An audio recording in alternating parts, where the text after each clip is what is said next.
Прогнозите на Спортинг БГ за четвъртия кръг от българското първенство.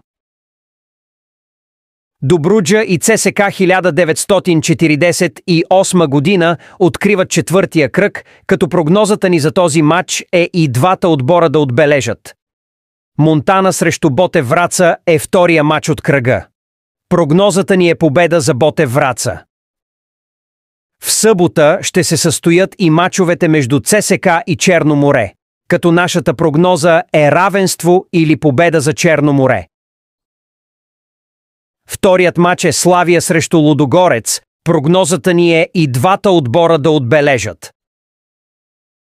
В неделя първият мач е Левски срещу Спартак Варна. Прогнозата ни е победа за Левски.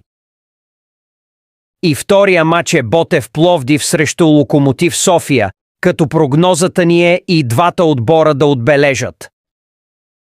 Предпоследният мач от четвъртия кръг е Септември София срещу Берое, като нашата прогноза е равенство.